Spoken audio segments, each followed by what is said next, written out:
Olá, seja muito bem-vindo a mais uma Escola Bíblica, o nosso lugar especial onde nos encontramos para juntos desfrutarmos e aprofundarmos a Bíblia e o conhecimento que ela nos traz acerca do nosso Deus e acerca também de nós mesmos e de qual o objetivo para esta vida. Temos estudado vários temas com vários convidados. Neste momento encontramos-nos a estudar o tema do livro, o livro de Atos dos Apóstolos. Este livro especial que aconteceu, foi escrito com o objetivo de nos contar o que aconteceu aos discípulos depois de Jesus ter ascendido e o início da Igreja, dar-nos a conhecer como era a Igreja primitiva e qual o objetivo de Deus para a Igreja ainda hoje. Temos contado com a colaboração de vários amigos. Hoje temos connosco o pastor Artur Machado. Pastor Artur Machado, obrigado por estar connosco uma vez mais. É um prazer poder continuar a colaborar nesta leitura do livro de Atos. E porque estamos juntos a desfrutar do livro de Atos, temos como objetivo usar este tempo para isso, não vamos perder mais tempo, vamos já passar ao nosso sumário. O sumário é aquele lugar, aquele momento em que podemos, em poucas palavras, colocar aquilo que se vai passar durante o dia de hoje. Pastor, qual é o sumário de hoje? Então, para o sumário de hoje, nós vamos verificar que depois de passados mais de 2 anos, Paulo e Barnabé voltaram a Antioquia, Síria. Dado que toda a igreja nessa localidade tinha estado envolvida no envio deles como missionários, era natural que eles fizessem um relatório à igreja. No entanto, a ênfase do relatório não foi colocada no que eles tinham realizado, mas no que o próprio Deus tinha feito através deles.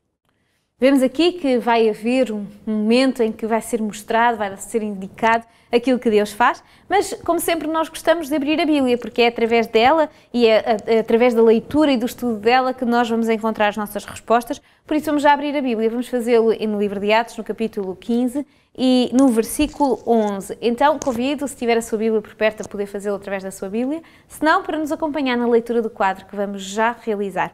Atos 15, 11 diz: mas cremos que seremos salvos pela graça do Senhor Jesus Cristo, como eles também. Então, aqui vamos ver e vemos neste versículo já que Paulo vai apresentar a salvação, não é? Por Jesus Cristo, foi aquilo que ele foi levar. E agora ele encontra-se num momento, numa posição em que vai ter com a igreja de Antioquia aqueles que os tinham enviado e vai explicar-lhes, dar-lhes a conhecer o resultado daquele trabalho. Exatamente. É bom termos em mente que esta viagem missionária demorou tempo. Exatamente. Quer dizer, eles não tinham carros nem aviões, portanto a viagem foi feita a pé, de barco, naquela altura, e portanto demorou algum tempo, muito provavelmente cerca de 2 anos. Exato. E eles voltaram aqui e foram contando aos irmãos aquilo que, as coisas extraordinárias que Deus tinha feito através deles. É de notar que esta mesma igreja de Antioquia, segundo o livro dos Atos nos diz, no capítulo 11, nos versículos 19 a 21, era composta, portanto, por judeus helenistas, judeus de cultura grega, e também já ela mesma por gentios. Ou seja, era já uma espécie de laboratório, onde Paulo e Barnabé, que foi daqui que eles saíram, puderam perceber que a igreja poderia muito bem conciliar estes 2 elementos, os cristãos judeus e os cristãos gentios. E daí que eles partiram, e quando eles regressaram, eles justamente puderam partilhar com as pessoas que a realidade que se passava ali poderia ser extensível, era extensível ao resto do Império Romano.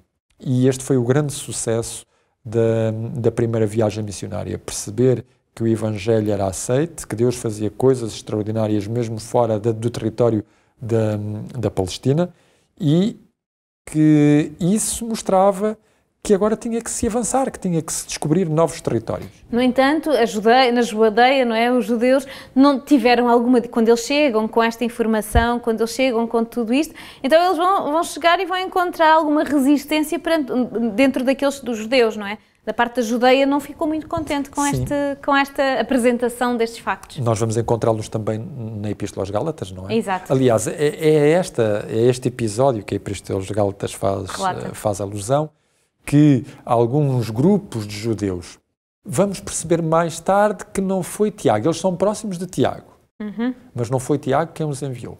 Eles foram por conta própria e foram dizer àquela comunidade: meus amigos gentios, se vocês não se circuncidarem, não podem ter a salvação.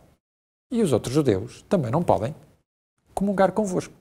E de tal maneira isto acontecia que Paulo fica abismado, que até mesmo Barnabé e o próprio Pedro, que entretanto tinha vindo para aqui, porque houve uma perseguição em Jerusalém e Pedro teve que fugir e vir para aqui, até mesmo o próprio Pedro deixa-se influenciar. E ele que antes, que até foi o primeiro, exatamente, foi com ele que a mensagem foi... De repente deixou de partilhar a mesa, cá temos as regras de comunhão de mesa, deixou de partilhar a mesa com os gentios e ficava só com os judeus.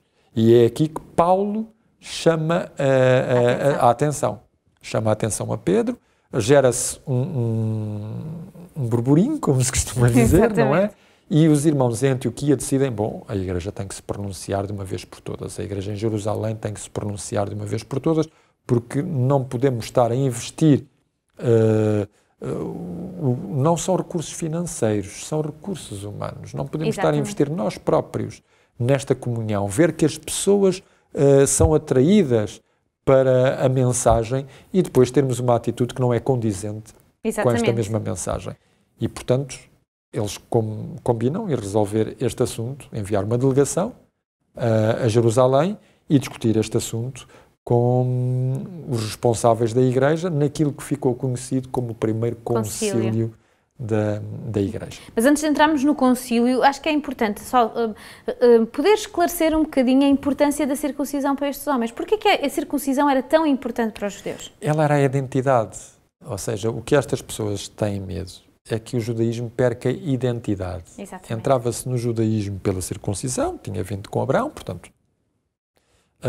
o que eles não percebiam, aliás, ela era extensível também, e nós vemos isso no período do Antigo Testamento, era extensível aos escravos, aos estrangeiros que quisessem fazer parte do povo judeu, eles eram, portanto, também eles mesmos circuncidados. Agora, o problema é que eles não entendiam que esta circuncisão, como já o Antigo Testamento o tinha dito, Deus já tinha dito várias vezes, a circuncisão que eu quero não é exterior, é a circuncisão do coração. Já tinha dito isto várias vezes pelos profetas no Antigo Testamento. E isto não se percebia, continuava-se agarrado a um sinal exterior. Mas era este receio que estava aqui em causa. Se isto acontecer, nós perdemos identidade.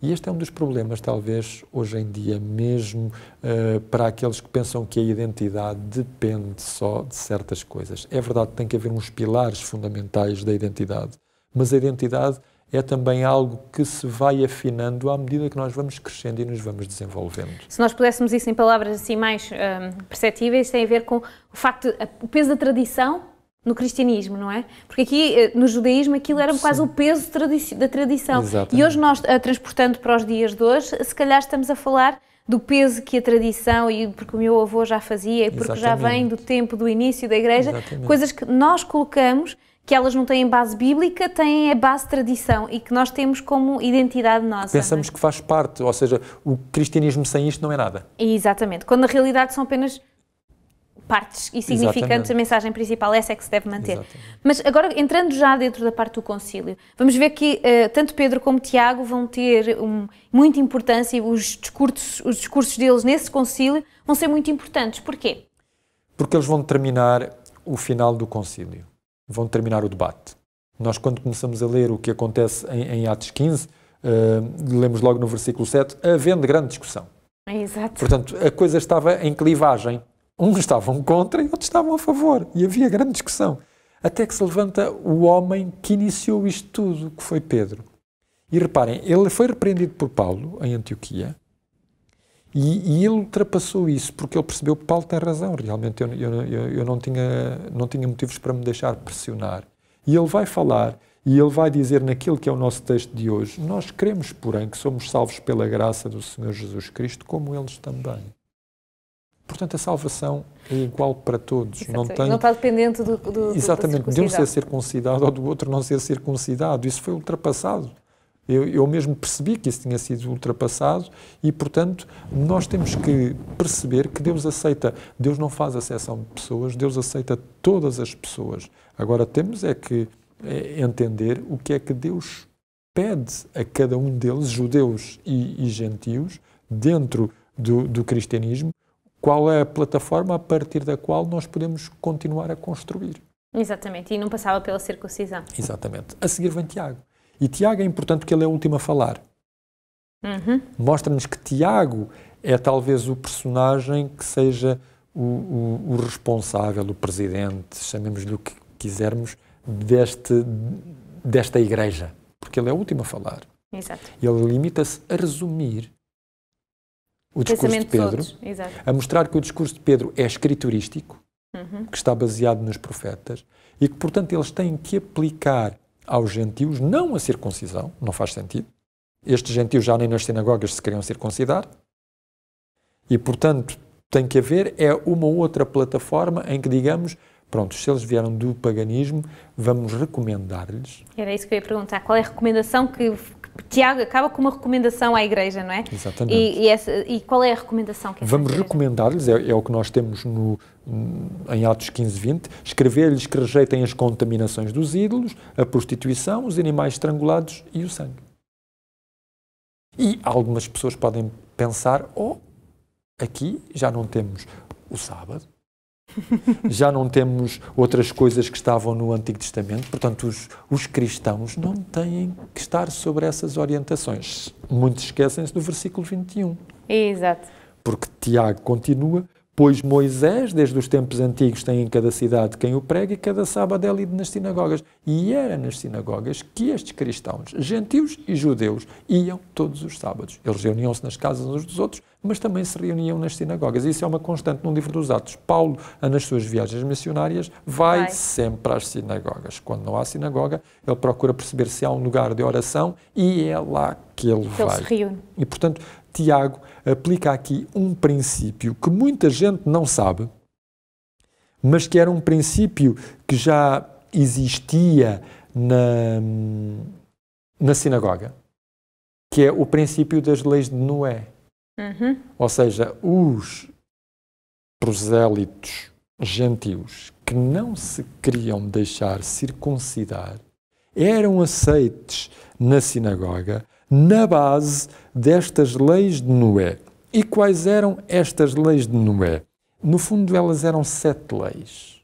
Primeira, não praticar idolatria. Segundo, não blasfemar contra Deus. Terceiro, não cometer homicídio. Quarto, não cometer adultério e não manter relações incestuosas. Quinto, não roubar. Sexto, estabelecer tribunais. Sétimo, não molestar os animais ingerindo um órgão retirado em vida. Eram as leis de Noé. Já era praticado na sinagoga. O que o Concílio de Jerusalém decidiu foi este problema que nós estamos a viver. O judaísmo sempre o viveu, ou já o viveu desde há uma série de tempos, e resolveu desta maneira. Porque é que nós não vamos... E se nós reparamos, as recomendações que são dadas para os gentios são idênticas às leis de Noé. Exatamente. O que nós podemos dizer é, então, mas estes cristãos deram uma recomendação que fazia parte da tradição, porque as leis de Noé não estão na Bíblia. Exato. É verdade? Não estão na Bíblia. Não estão apresentadas na Bíblia como elas são. São retiradas de princípios bíblicos. Era o que eu ia dizer, elas não estão escritas desta maneira, mas nós abrirmos Êxodo vamos encontrar a maioria delas lá. E se funciona na sinagoga, vai funcionar. Funciona connosco. Porque é bom que nós percebamos que até este momento cristianismo e judaísmo não eram 2 grupos distintos e separados. Exato. Era um grupo que funcionava junto, com pensamentos... eles tinham pensamentos distintos, mas era ainda uma cultura quase. Era um judeu-cristão. Exato. E, portanto, agora o que eles lutavam era como é que nós vamos integrar estes elementos pagãos, estas pessoas pagãs, sem as circuncidar. Esta é que era a questão. E Tiago resolveu aí muito bem, ele vai dizer depois, pareceu bem ao Espírito Santo e a nós. É uma igreja que é dirigida pelo Espírito Santo e ele reconhece que o Espírito Santo esteve neste debate. E por isso, eles em seguida, o que é que eles fazem? Eles resolvem enviar esta... Era isso. Como é que eles agora chegam?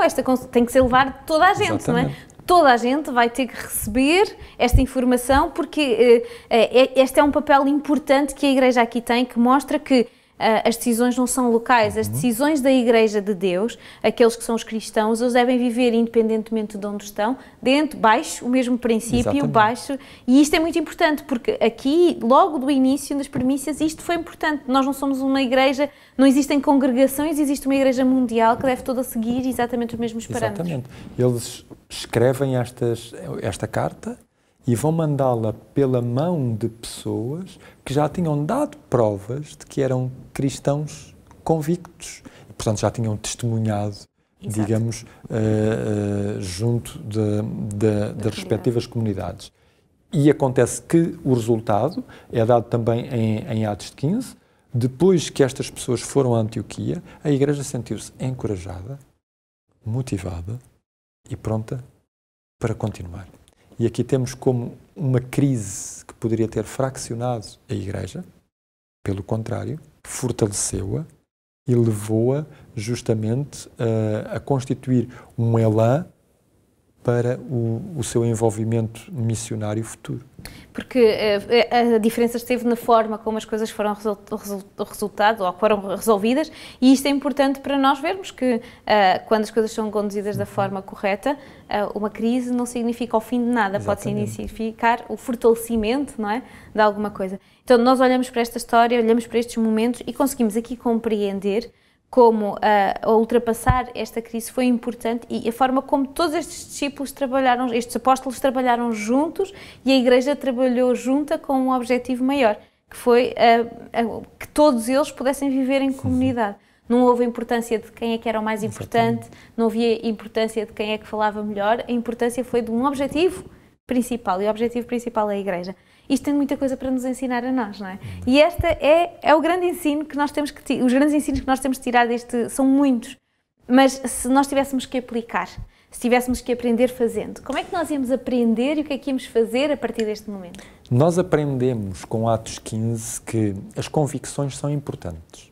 As nossas ideias sobre as coisas também são muito importantes, mas o mais importante é se eu, ao defender uma posição, não estou com essa defesa a emperrar o andamento da Igreja. E, portanto, o que nós aprendemos com Atos 15 foi que uns e outros perceberam que era preciso, mais do que as suas diferentes posições, chegar a uma situação em que os beneficiários fossem as pessoas e a Igreja, porque a Igreja existe para a honra e glória de Deus.